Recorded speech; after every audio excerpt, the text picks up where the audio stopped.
मराठवाड्याची बोली आणि रावसाहेब पाटील दानवेंची खोली मोजायची नसते असं भारतीय जनता पक्षाचे काही कार्यकर्ते म्हणतात। त्यामागं कारणही तसंच आहे। गेल्या 25 वर्षापासून रावसाहेब पाटील दानवे हे जालना लोकसभेत सातत्याने निवडून येत आहेत। ते नुसते निवडूनच येत नाहीत तर 2 वेळा पंतप्रधान नरेंद्र मोदी यांच्या मंत्रिमंडळात त्यांना स्थान मिळालेलं आहे आणि दोन्ही वेळा त्यांनी केंद्रीय राज्यमंत्रीपद देखील भूषवलं आहे। नमस्कार, मी साहिल, तुम्ही पाहत आहात बिटवीन द लाईन्स आणि आज आपण चर्चा करणार आहोत जालना लोकसभा मतदारसंघाची।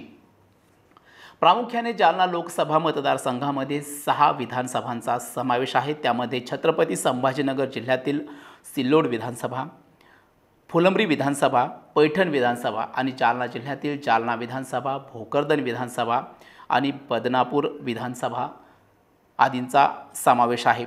यावर्षी देखील निवडणुका जाहीर झाल्या। 13 मे रोजी जालना लोकसभेसाठी निवडणूक होणार आहे। त्या पार्श्वभूमीवर भारतीय जनता पक्षाने त्यांचेच केंद्रीय रेल्वे राज्यमंत्री रावसाहेब पाटील दानवे यांना उमेदवारी जाहीर केली। मात्र गेल्या 7 टर्मपासून भाजप विरोधात सातत्याने पराभव स्वीकाराव्या लागणाऱ्या प्रमुख विरोधी पक्षापैकी एक विरोधी पक्ष असलेल्या काँग्रेसकडे अजूनही उमेदवार नसल्याचं समोर आलंय। काँग्रेसनं अद्यापही महाविकास आघाडीकडून उमेदवार जाहीर केला नाही। त्यातच महाविकास आघाडीकडून शिवसेना उद्धव बाळासाहेब ठाकरे गटाकडून याच मतदारसंघात लढण्यासाठी आणि नुकतंच शिवबंधन बांधून शिवसेनेत प्रवेश केलेले डॉक्टर संजय लाखे पाटील लढण्यास इच्छुक आहेत।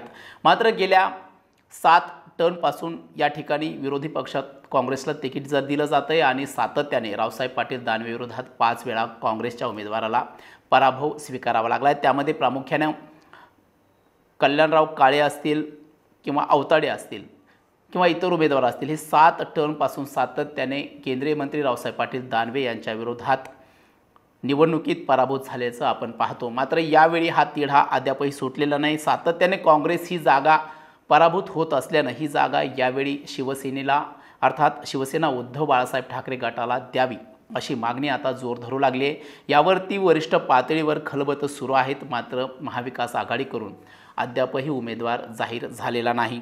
त्यातच केंद्रीय रेल्वे राज्यमंत्री रावसाहेब पाटील दानवे हे गेल्या 10 वर्षापासून पंतप्रधान नरेंद्र मोदी यांच्या मंत्रिमंडळात आहेत आणि याच माध्यमातून रावसाहेब पाटील दानवे यांनी जालना जिल्ह्यात मोठ्या प्रमाणात विकास कामं केली आहेत। प्रामुख्यानं ड्रायपोर्टसारखा महत्त्वाचा प्रोजेक्ट त्यांनी जालन्यात आणलेला आहे आणि याच प्रोजेक्टचं नुकतंच केंद्रीय मंत्री नितीन गडकरी यांच्या हस्ते उद्घाटन देखील झालं आहे।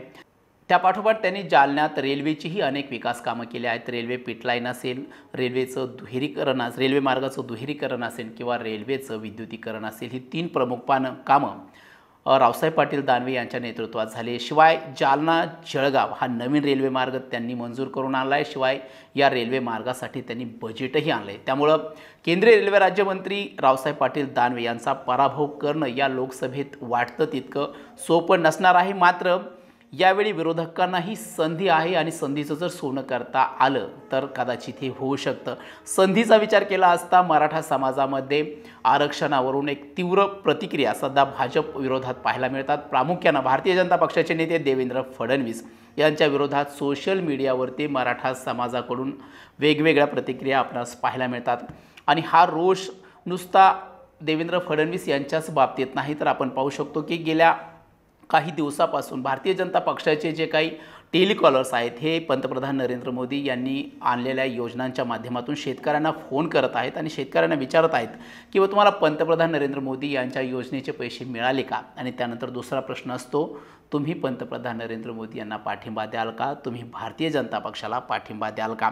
मात्र मराठवाड्यात अशा प्रकारचे कॉल आल्यानंतर अनेक कॉल रेकॉर्डिंग सध्या सोशल मीडियावर व्हायरल होत आहेत आणि हीच मराठवाड्यातील लोक ही यात प्रामुख्यानं मराठाच नाही तर इतर समाजाचेही शेतकरी आहेत, ते संबंधित टेलिकॉलरला जाब विचारतात की पंतप्रधान नरेंद्र मोदी यांनी व्यापाऱ्यांना लाखो करोडो रुपये माफ केले, मात्र शेतकऱ्यांचे साधी कर्ज माफ केले नाही, शेतकऱ्यांच्या सोयाबीनला भाव दिला नाही, शेतकऱ्यांच्या कापसालाही भाव दिला नाही। अशा प्रकारचे प्रश्न त्यांना विचारले जातात आणि टेलिकॉलरचेच कॉन टोचले जात आहेत।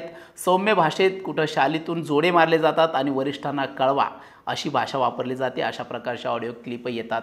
त्यामुळं भारतीय जनता पक्षाने यापूर्वी ज्या 2019 असेल 2014 असेल जी मोदीजींची लाट होती त्या लाटेत रावसाहेब पाटील दानवे यांना जी लीड मिळाली ती लीड यंदा मिळेल का हा प्रश्न देखील आता येणारा काळच सांगेल. हे निवडणुकीनंतरच स्पष्ट होईल. मात्र मराठा समाजाचं मतदान बघता मराठा समाजात सध्या भाजप विरोधात रोष असल्याचं हे कोणीही नाकारू शकत नाही. कारण मराठा समाजातून येणाऱ्या प्रतिक्रिया ज्या आहेत त्या सरळ सरळ देवेंद्र फडणवीस यांच्या विरोधात आहेत आणि देवेंद्र फडणवीस म्हणजेच भाजप हे समीकरण देखील राज्यात रूढ झालेलं आहे. त्यामुळं मराठ्यांचं मतदान भाजपला किती पडतं हे मात्र येणारा काळ सांगेल.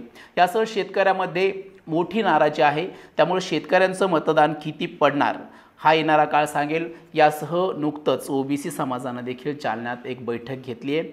एकीकडे भारतीय जनता पक्षानं रावसाहेब पाटील दानवे यांना उमेदवारी जाहीर केली आहे, तर दुसरीकडं ओबीसी समाज स्वतंत्र अपक्ष उमेदवार देण्याच्या तयारीत आहे.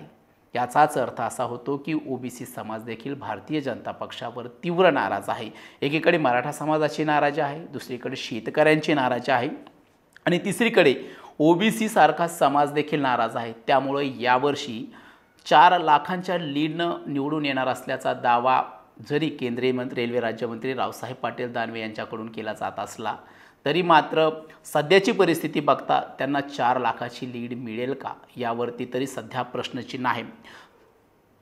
काँग्रेस पक्ष गेल्या 7 टर्मपासून सातत्याने या ठिकाणी पराभूत होत असला तरी एक वेळेला डॉक्टर कल्याण काळे हे फक्त 5,000 मतांनी पराभूत झाले होते. आणि जर अशी परिस्थिती राहिली आणि त्यात कल्याण काळेसारखा तगडा उमेदवार रावसाहेब पाटील दानवेंच्या विरोधात उभा राहिला आणि काँग्रेसच्या पदाधिकाऱ्यांनी प्रामाणिकपणे काम केलं, महाविकास आघाडीने साथ दिली, तर ही निवडणूक रावसाहेब पाटील दानवेंसाठी तितकीच सोपी देखील नसणार आहे. जालना लोकसभा निवडणुकीबद्दल तुम्हाला काय वाटतं? कोण जिंकेल ही निवडणूक? तुमची मतं तुम्ही कमेंटद्वारे कळवा आणि दुसरा व्हिडिओ कशाबाबत हवाय याबद्दल देखील तुम्ही मला मार्गदर्शन करू शकता. तुमच्या कमेंटचा आदर केला जाईल आणि तुम्ही सुचवाल त्या विषयावर मी पुढचा व्हिडिओ बनवण्याचा प्रयत्न करेन. तुम्ही माझं चॅनल सबस्क्राईब केलं नसेल तर सबस्क्राईब करा. पुन्हा भेटूयात एका नवीन व्हिडिओसह. नमस्कार.